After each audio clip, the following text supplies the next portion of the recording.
Love மேரேஜ்னாலும் பிரச்சனையாக தான் இருக்குது. அரேஞ்ச்டு மேரேஜ்னாலும் பிரச்சனையாக தான் இருக்குது. அதனால் ஹீரோயினை லவ் பண்ண வச்சுட்டு அதுக்கப்புறம் அவங்க 2 பேருக்கும் கல்யாணம் பண்ணி வைக்கணும்னு அவங்களுடைய அம்மாக்கள் முடிவு பண்ணுறாங்க. அதே சமயத்தில் ஹீரோயின் வெவ்வேறு நபர்களை லவ் பண்ணுறாங்க. அதனால் ஒரு சில பிரச்சனைகளையும் ஃபேஸ் பண்ணுறாங்க. அம்மாக்களுடைய திட்டம் நிறைவேறிச்சா? இதுதான் பிக் பாஸ் ராஜு நடிப்பில் வெளியாகிருக்கிற பன் பட்டர் ஜாம் படத்துடைய ஒன்லைனர். படத்தோட ஹீரோவான சந்துருடைய அப்பா அம்மா ஒரு கல்யாணத்துக்கு போகிறாங்க. அங்கே சந்துருடைய அப்பாவுடைய கிளாஸ்மேட்டான உமாவையும் அவருடைய ஹஸ்பண்டையும் மீட் பண்ணுறாங்க. 2 பேரும் பேசிக்க ஆரம்பிக்கிறாங்க. உமாவுக்கு ஒரு பொண்ணும் பையனும் இருக்காங்க. பையன் ஐடி முடிச்சுட்டு பெங்களூரில் வேலை பார்த்துட்டு இருக்கான். பொண்ணு இப்போ தான் +2 முடிச்சுட்டு காலேஜ் போக போகிறதா சொல்கிறாங்க.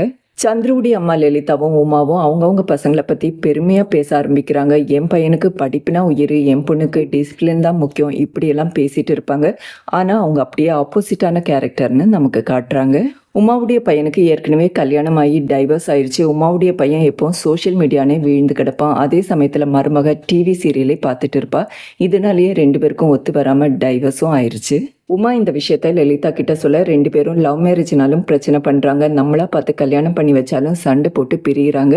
அதனால் பேசாமல் நம்ம பசங்களை லவ் பண்ண வைப்போம். அதுக்கப்புறம் அவங்களே நம்மக்கிட்ட வந்து சொல்கிற மாதிரியும் செய்வோம். சொல்லும்போது ஆரம்பத்தில் நம்ம ஒத்துக்கக்கூடாது, அதுக்கப்புறம் தான் சம்மதிக்கணுங்கிற மாதிரி முடிவு பண்ணுறாங்க. ஹீரோ சந்துருவுக்கு சரவணன் ஒரு க்ளோஸ் ஃப்ரெண்ட் இருக்காரு. 2 பேரும் எல்கேஜிலேருந்தே ஒன்றா தான் படிச்சுட்டு இருக்காங்க. இப்போ காலேஜ்லேயும் ஒன்றா படிக்கணும்னு முடிவு பண்ணியிருப்பாங்க. 2 பேரும் க்ளோஸாக சுற்றுறதை பார்த்துட்டு அவங்க கேவாக இருப்பாங்களான்னு சந்துருவுடைய அம்மாவுக்கு லைட்டாக டவுட் வேற இருக்குது. சந்துருவும் சரவணனும் பிளான் பண்ண மாதிரியே ஒரே காலேஜில் ஜாயின் பண்ணுறாங்க. ஆனால் வேறு டிபார்ட்மெண்ட். சந்துரு கம்ப்யூட்டர் சயின்ஸ் எடுத்திருப்பாரு, சரவணன் EEE. 2 பேரும் இப்போ தான் ஃபர்ஸ்ட் டைம் கோஎட்டில் படிக்க போகிறாங்க. அதுலேயும் சந்துருவுக்கு பொண்ணுங்கன்னாலே பயம், பேசாமல் பாய்ஸ் காலேஜிலே சேர்ந்துருக்கலான்னு புலம்பிட்டு இருப்பார். அதனால் சரவணன் பொண்ணுங்கக்கிட்ட எப்படி பேசுறதுன்னு சந்துருவுக்கு டிப்ஸ் கொடுத்துட்டு இருப்பார். கொஞ்சம் இங்கிலீஷ் பேசணும், ரொமான்ஸாகவும் பேச தெரியணும், 4 வார்த்தை நச்சுன்னு பேசினாலே போதும், ஒர்க் அவுட் ஆகிடுவாங்கன்னு சொல்வார். ஒரு நாள் காலேஜில் ஒரு பொண்ணு சந்துருக்கிட்ட வந்து கம்ப்யூட்டர் பிளாக் போகிறதுக்காக வழியை கேட்க சந்துரு அந்த பொண்ணை பார்த்து டென்ஷன் ஆகி அது வரைக்கும் ரெடி பண்ணி வச்சுருந்த அத்தனை பிக்கப் லைனையும் உளர ஆரம்பிச்சிடுவார். அந்த பொண்ணுக்கு என்ன நடக்குதுன்னே புரியாமல் கன்ஃபியூஸ் ஆகி போயிடும். அந்த பொண்ணும் சந்துருடைய கிளாஸ் தான். கிளாஸில் ப்ரொஃபஸர் தர்ஷனா, நான் இங்கே தான் படித்தேன், இப்போ இங்கேயே வேலைக்கு சேர்ந்துருக்கேன்னு சொல்ல சந்துரு, ஏன் மேம் உங்களுக்கு வேறு எந்த நல்ல வேலையும் கிடைக்கலையான்னு கேட்டு கிண்டல் பண்ணுவார். சந்துரு சொன்ன அந்த பொண்ணு பேர் நந்தினி. சந்துரு சொன்ன ஜோக்கை கேட்டு குலுங்கி சிரிக்க ஆரம்பிப்பாங்க. அதுக்கப்புறம் ஈவினிங் சந்துரு ஃப்ரெண்ட்ஸுங்களை மீட் பண்ணும்போது அந்த பொண்ணை பற்றி சொல்லி அவள் சிரித்த சிரிப்பில் பொண்ணுங்க மேலே இருந்த பயமே போயிடுச்சுன்னு சொல்வார். அதை கேட்குற ஃப்ரெண்ட்ஸுங்களாம் அந்த பொண்ணோட பேர் என்னன்னு கேட்க, பேர் இதுக்கு ஃபோட்டோவே இருக்குன்னு சொல்லிட்டு அந்த பொண்ணுடைய ஃபோட்டோவை காட்டுறாரு. இன்ஸ்டாகிராம் ஐடியிலேருந்து தான் ஃபோட்டோவை காட்டுவார். அதை பார்த்ததும் சரவணன் டென்ஷன் ஆகுறாரு. உடனே ஃப்ரெண்ட்ஸுங்கெல்லாம் சரவணன் பொறாமையில் பொங்குறாருன்னு சொல்லி கிண்டல் பண்ண அங்கேருந்து கிளம்பி போயிடுவார். அன்னைக்கு நைட் சந்துருடைய அம்மா காலேஜில் என்ன நடந்துச்சுன்னு கேட்க, ஏன் கவனம் முழுக்க கிளாஸில் தாம்மா இருந்தது, ஒரு பொண்ணு வழியை கேட்டால் ஏன் உனக்கு வழி கேட்கறதுக்கு பொண்ணுங்க யாரும் கிடைக்கலையான்னு சொல்லி திட்டி அனுப்பிட்டேன்னு சொல்கிறாரு. இதெல்லாம் கேட்டு சந்துருவுடைய அம்மா அப்படியே பூரிப்படைஞ்சு லதாவுக்கு ஃபோன் பண்ணி பையனை பற்றி பெருமையாக பேசிகிட்டு இருப்பாங்க.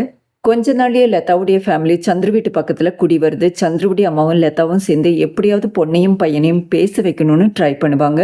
ஆனால் அவங்க எப்பெல்லாம் மீட் பண்ணுறாங்களோ அப்போல்லாம் எலியும் பூனையும் மாதிரி சண்டை போட்டுப்பாங்க. ஒரு நாள் நந்தினி இன்ஸ்டாவுக்காக ரீல் பண்ணிட்டு இருக்கிறத சந்துரு பார்க்குறாரு. அதை பற்றி கேட்க, ஏற்கனவே எனக்கு டிக்டாக்ல 2 மில்லியன் ஃபாலோவர்ஸ் இருந்தாங்க, இப்போ இன்ஸ்டாவில் 500Kக்கு மேலே ஃபாலோவர்ஸ் இருக்கிறதா சொல்கிறாங்க. அதனால எனக்கு பொண்ணுங்க கிட்ட பேசுறதுனாலே பயம். அதனால தான் ஃபர்ஸ்ட் டே உங்ககிட்ட எதையோ வளர்னேன். ஆனால் எனக்கு உன்னை ரொம்ப பிடிக்கும், நம்ம கான்வெகேஷன் ஃபோட்டோ ஃபேமிலி ஃபோட்டோவாக இருக்கணும், உன் கூட ஒரு வாழ்க்கை வாழ ஆசைப்படுறேன்னு அவருடைய லவ்வை எக்ஸ்பிரஸ் பண்ணுவார்.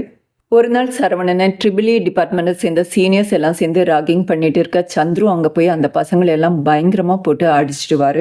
அங்கே வர சீனியர் சரவணன் கிட்ட, ஏண்டா இப்படி தான் போட்டு அடிப்பியான்னு கேட்க, என் ஃப்ரெண்டுக்கு ஒன்றுனா யாராக இருந்தாலும் அடிப்பேன், அது நீங்களாக இருந்தாலும் அடிப்பேன்னு சொல்லுவார். அதை கேட்குற சீனியர் சரவணன் கிட்ட, இப்படி ஒரு ஃப்ரெண்டு கிடைக்க கொடுத்து வச்சிருக்கணும், எந்த ஒரு காரணத்துக்காகவும் அவனை விட்டுறாதேன்னு சொல்லிட்டு போவார். சந்துருவும் நந்தினியும் லவ் பண்ண ஆரம்பிக்கிறாங்க. ஒரு நாள் சரவணன் சந்துரு இல்லாத சமயமாக பார்த்து நந்தினியுடைய இன்ஸ்டாகிராம் ரீல்ஸ் எல்லாம் ஃப்ரெண்ட்ஸுங்க கிட்ட காட்டி, எப்படி அரைக்குறை ட்ரெஸ் போட்டு ஆடுறா, இவெல்லாம் சந்துருக்கு செட்டே ஆக மாட்டான்னு கமெண்ட் பண்ணுவார். அதை கேட்குற ஃப்ரெண்ட்ஸ், அவ என்னமோ ஒழுங்காக தான் ட்ரெஸ் போட்டிருக்கா, ஓம் பார்வை தான் சரியில்லைன்னு திட்டுவாங்க. அந்த சமயம் சந்துரு அங்க வருவாரு. இந்த கான்வர்சேஷன்லாம் அவருக்கு தெரியாது. நந்தினி கூட வெளிய போனேன். 2 பேரும் கிஸ் பண்ணிக்கிட்டோம். அப்படியெல்லாம் பேசிட்டு இருப்பாரு. அத கேட்டதும் சரவணன் டென்ஷன் ஆகி அங்கிருந்து கிளம்பி வீட்டுக்கு போவாரு. சந்துரு பின்னாடியே போயிட்டு சரவணன் கிட்ட ஏன்டா இப்படி பண்ற? ஏன் என்கிட்ட பேசாம வந்த? என்கிட்ட பேசுடான்னு எவ்வளவோ கெஞ்சுவாரு. ஆனா சரவணன் இங்க வராத, இனிமே என்கிட்ட பேசாதேன்னு சொல்லிட்டு அவரை விரட்டி அனுப்பிடுவாரு. இந்த இன்சிடென்ட்டுக்கு அப்புறம் சரவணன் சந்துருவை டோட்டலா அவாய்ட் பண்ண ஆரம்பிச்சிடுவாரு. அதனாலே சந்துரு அப்செட்டா சுத்திட்டு நந்தினியை கண்டுக்கவே மாட்டாரு. நந்தினி சந்துரு ஃப்ரெண்டையே நினைச்சுக்கிட்டு தன்னை கண்டுக்காம இருக்கானேன்னு ரொம்பவே ஃபீல் பண்ண ஆரம்பிப்பாங்க. அவங்கள சமாதானப்படுத்துறதுக்காக ஈஸியார் கூட்டிட்டு போவாரு. அங்க பார்த்தா லதாவுடைய பொண்ணு மதுமிதாவும் பாய் ஃப்ரெண்டோட வந்திருப்பாங்க. திரும்ப வரும்போது மதுமிதாவும் சந்துருவும் என்னை பத்தி என் வீட்டுல சொல்லாத, உன்னை பத்தி நான் உன் வீட்டுல சொல்ல மாட்டேன், இனிமே நம்ம 2 பேரும் ஃப்ரெண்ட்ஸா இருக்கலாம்னு பேசிப்பாங்க. அதே சமயம் லதா லவ் பண்ற பையனுடைய அப்பா ஒரு போலீஸ் ஆஃபீஸர்னு காட்டுறாங்க. அது மட்டும் இல்ல, அவர் காதலுக்கு கம்ப்ளீட்டா எதிரி. யார் காதலிச்சாலும் பிடிக்காது. சந்துருவால சரவணனுடைய பிஹேவியரை சுத்தமா ஏத்துக்க முடியல. எப்பவுமே அப்செட்டா சுத்திட்டு இருக்காரு. அது நந்தினியை ரொம்பவே அஃபெக்ட் பண்ணுது. கோவப்படுவாங்க. சந்துரு நந்தினியை சமாதானப்படுத்த ட்ரை பண்ண அதை பார்க்குற சீனியர் நந்தினி ஏதோ வம்பிழுக்கிறதா நினைச்சு சந்துருவை பயங்கரமா போட்டு அடிச்சிடுவாரு. அதுக்கப்புறம் சீனியர் சந்துருவை தனியாக கூட்டிகிட்டு போய் முதல் நாள் உன்னை பார்க்கும்போதே என்கிட்ட செமத்தியாக அடி வாங்க போகிறேன்னு நினச்சேன், என்னதான் ஆச்சுன்னு கேட்பாரு.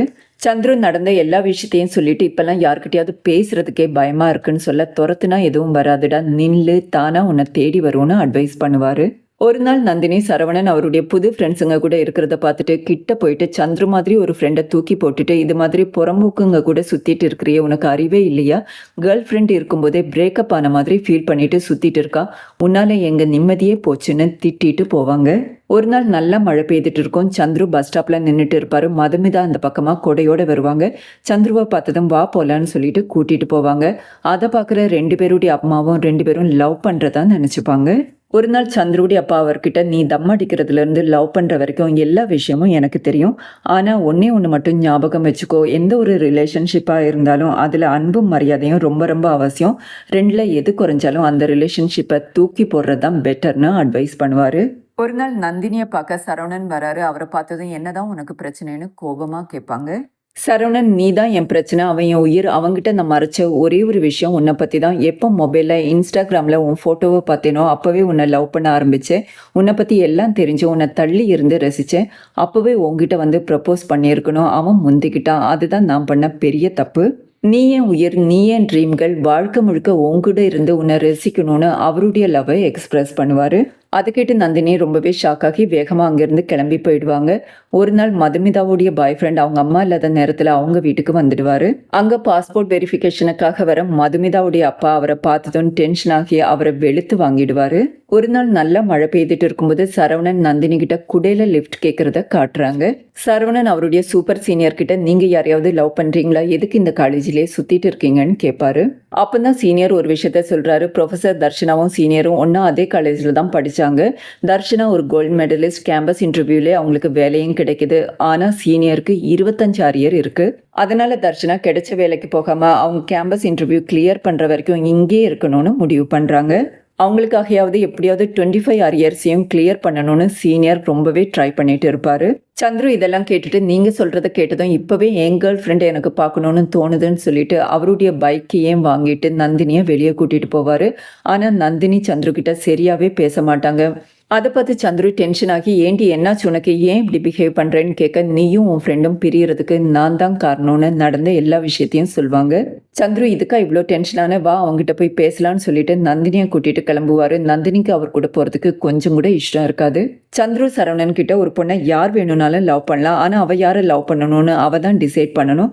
அதனால அவகிட்டே கேட்போம், ஒருவேளை அவளுக்கு உன்னை பிடிச்சா நான் ஒதுங்கிக்கிறேன், என்ன பிடிச்சிருந்தா நீ ஒதுங்கிக்கணும்னு சொல்வார். அதுக்கப்புறம் சந்துரு நந்தினி கிட்ட போயிட்டு ரகசியமா, அவன் உன்னை சீரியஸாக லவ் பண்ணுறேன், ஆனால் என்னதான் பிடிச்சிருக்குன்னு சொன்னால் ஒதுங்கிப்பா, நீ சொல்லுன்னு சொல்லிட்டு உனக்கு யாரை பிடிச்சிருக்கு நந்தினின்னு கேட்பாரு. ஆனால் நந்தினி கொடுக்குற ரிப்ளையை பார்த்து சந்துருவே ஷாக் ஆயிடுவாரு. ஏன்னா அவங்க கையை காட்டினது சரவணனை தான், சந்துருவை இல்லை. சந்துருவால் அதை ஏற்றுக்கவே முடியல. எவ பின்னாடி சுற்றி கிளாஸ் எல்லாம் கட் பண்ணி லைஃபையே வேஸ்ட் பண்ணிட்டேன்னு புலம்ப ஆரம்பிக்க, அதை பார்த்து சரவணனுக்கு சிரிப்பு வந்துடும்.